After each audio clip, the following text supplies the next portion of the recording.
PhD classes में आपका हार्दिक स्वागत करता हूं। जैसा कि सर्जरी सेकेंड ईयर की सेकेंड ईयर की सब्जेक्ट सर्जरी चल रही है। सर्जरी में 3 चैप्टर अपने कंप्लीट हो चुके हैं। 3 चैप्टर में किसी को दिक्कत थी जो कमेंट बॉक्स में बता दिया। अब जो स्टार्ट कर रहे हैं, हम कौन से चैप्टर कर रहे हैं? चैप्टर नंबर 4 निचेतन यानी कि एनेस्थीसिया।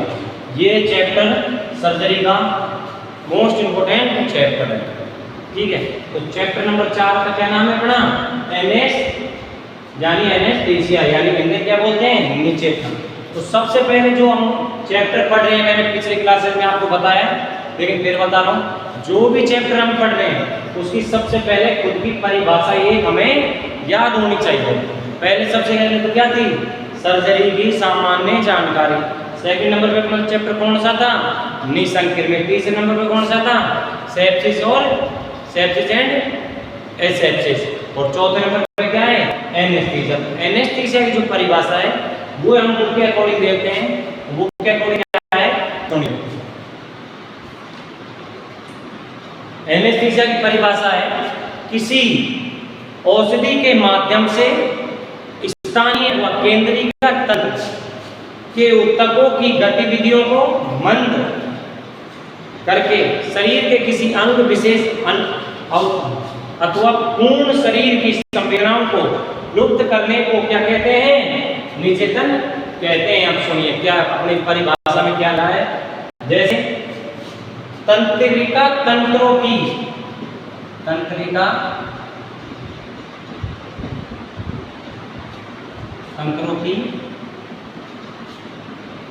गति को क्या कर देगी? मंद करके, या आगे क्या लिखा है? या शरीर के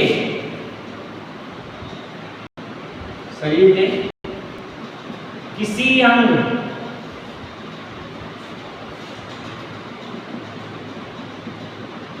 विशेष शरीर विशेष अथवा पूर्ण शरीर की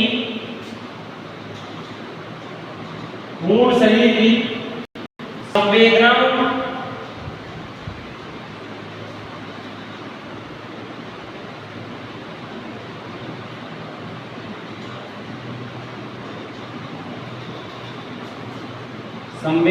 को लुप्त करने को निचेतन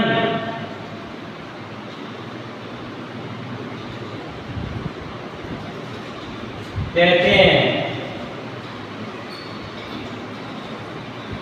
तो मैंने परिभाषा आपको बोलकर बता दी है, तो मैंने आपको क्या लिखा है? समझाने के लिए लिखा है। सबसे पहले क्या? तंत्रिका तंत्र की गति को मंद करके। अब ये लाइन सुनो पहले, ठीक है? नीचे का फॉर्मूला छोड़ो।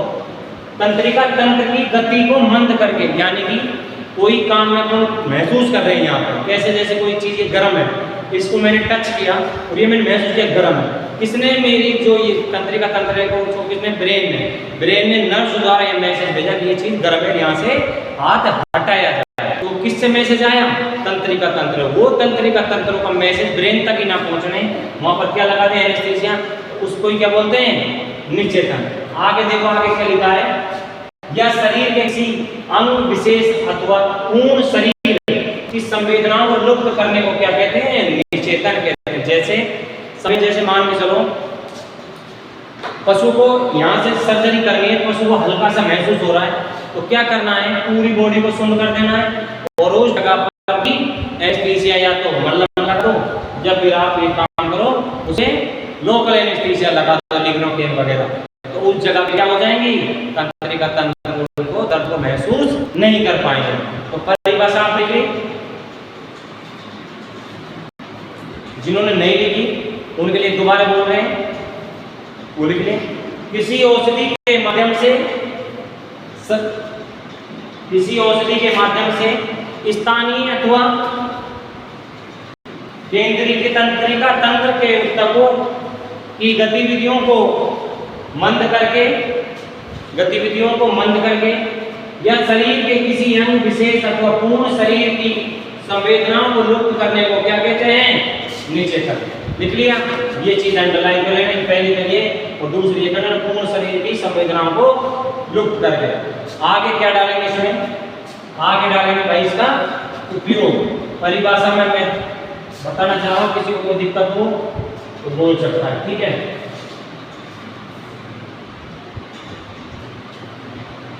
आगे क्या डालेंगे? उपयोग।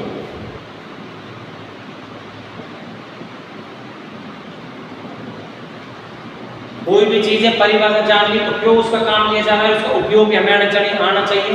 तो उपयोग में पहला उपयोग क्या है इसका? पहला उपयोग है पशु शल्य चिकित्सा के दौरान हिले डुले नहीं और दर्द महसूस नहीं करे। देखिए, पशु शल्य चिकित्सा के दौरान हिले डुले नहीं और क्या नहीं करें? दर्द महसूस नहीं करें। सेकंड नंबर अपना क्या है? सेकंड पॉइंट लिखिए, पशु को काबू में करने के लिए, पशु को काबू में करने के लिए, काबू का मतलब क्या है? जैसे मान के चलो पशु के अपन को हॉर्न कैंसर है और पशु आपका रुक नहीं रहा है, तो पशु का क्या करो? एनेस्थीसिया लगा दो, पशु सुन्न हो जाएगा, अग्निंद्र की स्थिति में चला जाएगा और पशु के आप आसानी से हॉर्न कैंसर या फिर गांठ निकाल सकते हो। तीसरे नंबर का पॉइंट, दर्द रहित शल्य चिकित्सा करने के लिए। दर्द रहित यानी कैसे? अब मैं मेरे शरीर में कोई कट लगाता हूँ तो कितना दर्द का बहुत, और अगर मैं इसको ही शरीर को एनेस्थीसिया देकर यहाँ पर लिग्नोकेन के लगाकर सर्जरी करूँ तो यहाँ पर क्या नहीं होगा? बिल्कुल भी दर्द महसूस नहीं होगा। लास्ट पॉइंट क्या है? पशु को दर्द रहित मौत के लिए, सुनो, इसकी डोज रेट फिक्स होती है। कैसे? जैसे मान के चलो डॉग में 0.2 mg देते हैं, ये मैंने सिर्फ आंकड़ा बताया, एक्चुअली डोज रेट आप इसमें नहीं पड़ेंगे।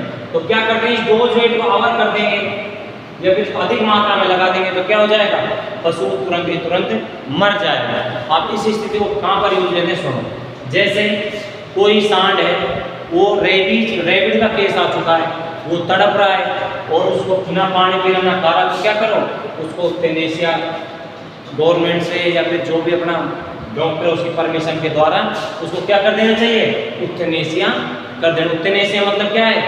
दर्द रहित मौत, यानी कि उसमें आपको पशु को क्या नहीं होगा? दर्द नहीं होगा। जैसे कोई कुत्ता पागल हो जाता है तो पागल क्या होता है? उसको लोग शुरू करवाते हैं कि उसको क्या करो? परमिशन लेकर आप उसको क्या कर दो? ओवरडोज में एनेस्थीसिया दे दो, उसको क्या बोलते हैं? यूथेनेसिया कर दिया।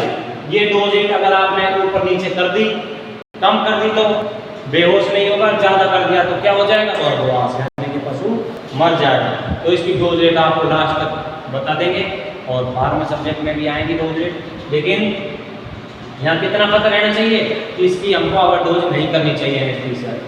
अब अगला पॉइंट देखिए, अगला पॉइंट क्या है? निचेतन को समझाने के लिए कुछ शब्दों की जानकारी आवश्यक है, यानी कि निचेतन को समझाने के लिए हमें कुछ शब्दों की जानकारी होना बहुत ही जरूरी है। वो कल की क्लास में पढ़ेंगे। आज की क्लास हमने क्या पढ़ा? एनेस्थीसिया और एनेस्थीसिया का उपयोग। एनेस्थीसिया मैंने क्या बताया? वो औषधि जो शरीर की गतिविधियों को मंद कर देती है या शरीर की संवेदनाओं को लुप्त करने के लिए जो काम आती है उसको तो क्या बोलते हैं? एनेस्थीसिया। उपयोग अभी मैंने बता दिया है, धीरे धीरे पढ़ते रहिए। ये चैप्टर आपको थोड़ा सा लंबा चलेगा, तो ठीक है, आज की क्लास में इतना ही बताएंगे।